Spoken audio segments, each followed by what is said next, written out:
Staying in the present, staying in the moment, requires a certain amount of courage and a certain amount of faith.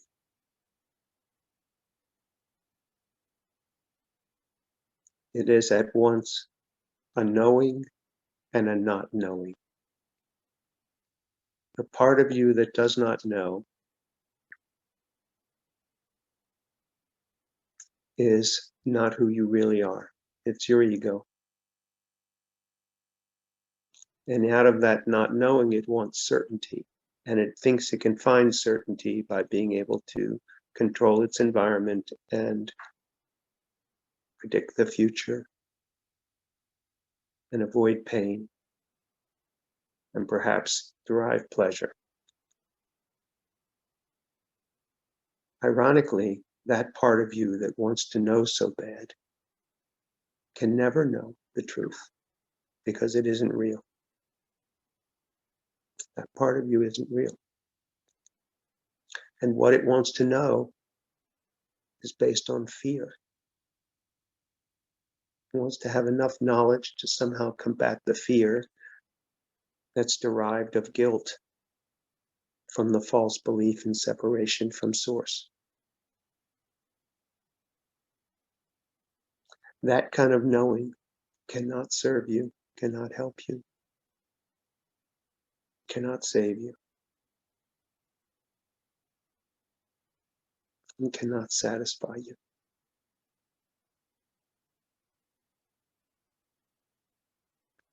The knowing that you really want has to do with admitting that you don't know.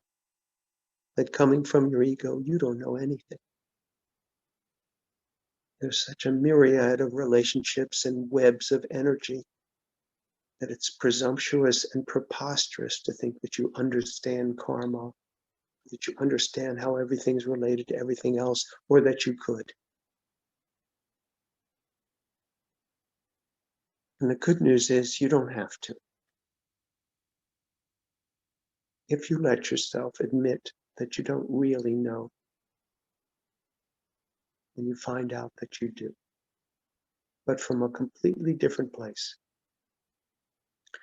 You get a knowing that comes beyond your history, that's from beyond your senses. It's beyond your intellect. It's beyond your understanding. It's the only thing that's sure. Because this knowing is commensurate with love.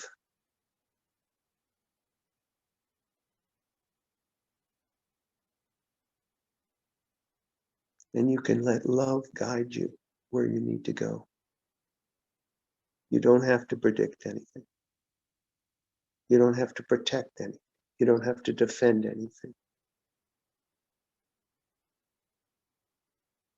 And everybody knows love. This is why we're so attached to our pets. It's the love. This is why we're so attached to our children. It's the love.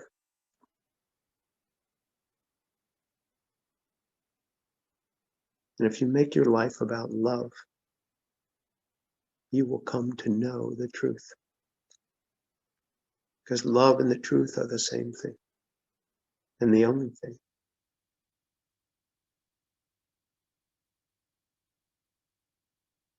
And everything is taken care of. And you know this. So it's something to relax into.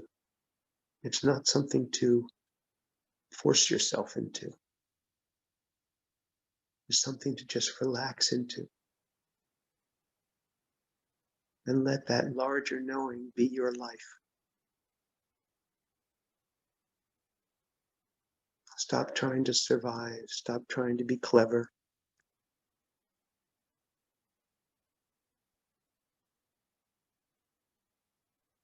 Let yourself ease into the knowing that you are. God is, and I am. And I am as God is. God is as I am. And that's all I know. And that's all I need to know.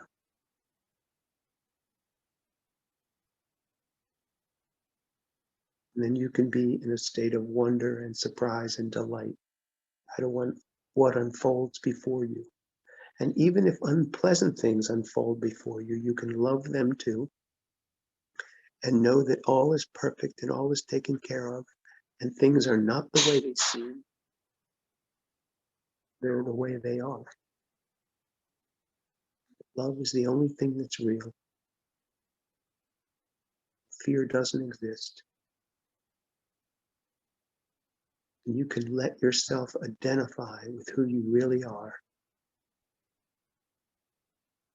which is God.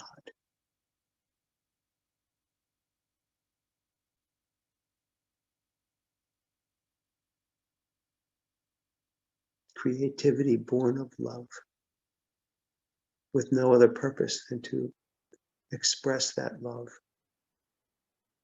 through endless possibilities, wherever you are.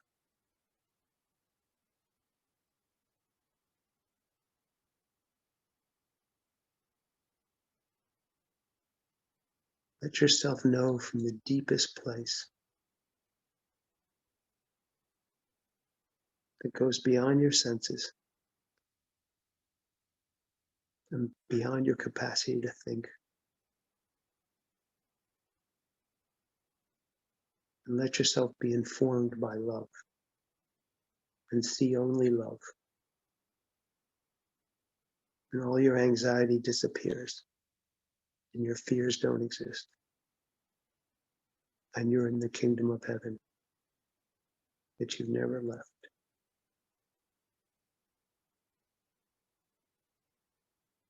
Allow yourself to become comfortable in this place. And you won't ever want to leave. I love you. I'm with you always. And you're with me always. I will speak with you again soon.